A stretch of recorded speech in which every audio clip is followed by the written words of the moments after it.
Hello, this is Dr. Do again. This video is outside of medicine. Continue the view history. So reading, I have finished the book of Ruth, and just briefly summary. What is the Ruth actually? Is just the counting history for the ascendant or the ancestors for David. So this is that's why the purpose for this Ruth, saying that the root of David. From Judah, and also from the clan or tribe of Judah, and counting from who are his ancestors, from Jesse, who is David's father, and also Boaz. Jesse's father was Obed, and Obed's father was Boaz, and Boaz's wife was, I think if you recall, is Ruth. This is how I think so. In another word, Ruth is David's great grandmother, and he was not Jewish. Actually, he's not from any clan of the Judah. He's from Moab, but later on, previously, I recall Moab was also a place dwelling with the Israelites. But so this is saying that. This is the book start from here, and then the next book is Samuel. Samuel is also a major book talk about David, and during those time of war, and so this is about the Ruth. The other important part of this Ruth is even though she might be the Gentile, not from any tribe of the Israel. But she is very diligent, very humble, and show great respect to her mother-in-law, who is Israelite. So this is about the important message. And also, I think Ruth is, in addition to diligent, I think also saying that she is obedient to her mother. Whatever her mother-in-law told her, she did it. And so that's about the lessons I think I can extract it from this Ruth, in addition to that counting the ancestors of King David. So I'm going to move on to another book, Samuel. I'm going to read it first. By the way, Samuel is another very important, I think, Messiah or messenger, important people, because Samuel is the one who established the kingship for the country. If you recall, before that, the Israel only have judges and also the priest, and people calling for the king. So Samuel, against his own will, he chose Saul, and also later on chose David. So this is about. I'm going to read it. Samuel has two books. This is number 1, First Samuel. The birth of Samuel, chapter 1. There was a certain man from Ramathaim, a Zophite, from the hill country of Ephraim, whose name was Elkanah, son of Jeroham, the son of Elihu, and son of Tohu, the son of Zoph, and Ephraimite. He had 2 wives. One was called Hannah, and the other Peninnah. Peninnah had children, but Hannah had none. Year after year, this man went up from his town to worship and sacrifice to the Lord Almighty at Shiloh, where Hophni and Phinehas and the 2 sons of Eli were priests of the Lord.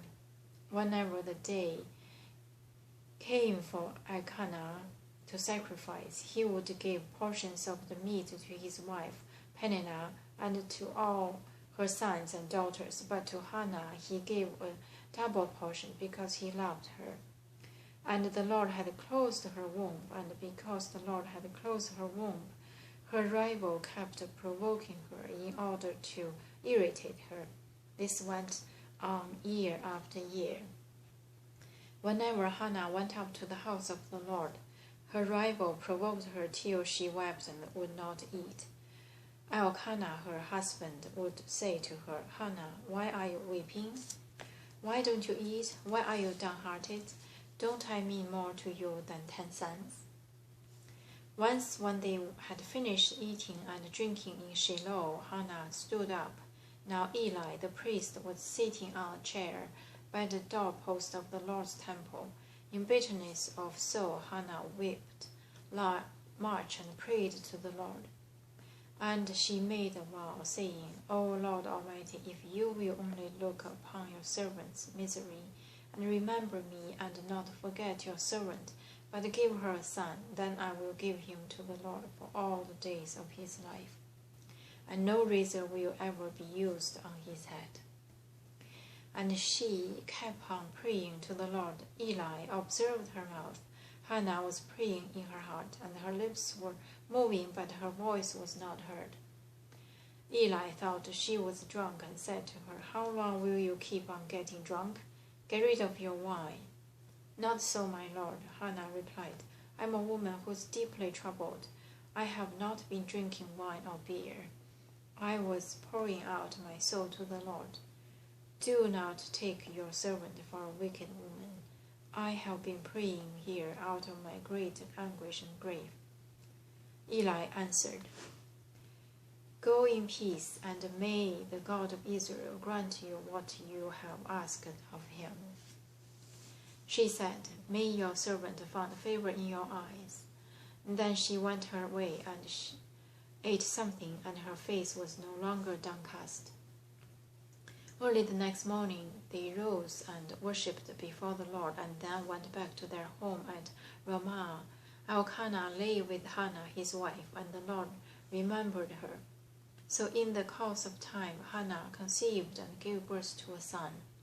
She named him Samuel, saying, Because I asked the Lord for him. Hannah dedicates Samuel. When the man Elkanah went up with all his family to offer the annual sacrifice to the Lord and to fulfill his vow, Hannah did not go. She said to her husband, After the boy is weaned, I will take him and present him before the Lord, and he will live there always. Do what seems best to you. Elkanah, her husband, told her, Stay here until you will wean him. Only may the Lord make good his word. So the woman stayed at home and nursed her son until she had weaned him. After he was weaned, she took the boy with her, young as he was, along with a 3-year-old bull, an apple of flour, and a skin of wine, and brought him to the house of the Lord at Shiloh. When they had slaughtered the bull, they brought the boy to Eli. And she said to him, As surely as you live, my Lord, I am the woman who stood here beside you praying to the Lord. I prayed for this child, and the Lord had granted me what I asked of him. So now I give him to the Lord. For this whole life he will be given over to the Lord. And he worshipped the Lord there. Hannah's prayer, chapter 2. Then Hannah prayed and said, My heart rejoiced in the Lord. In the Lord my heart is lifted high. My mouth boasted over my enemies, for I delight in your deliverance.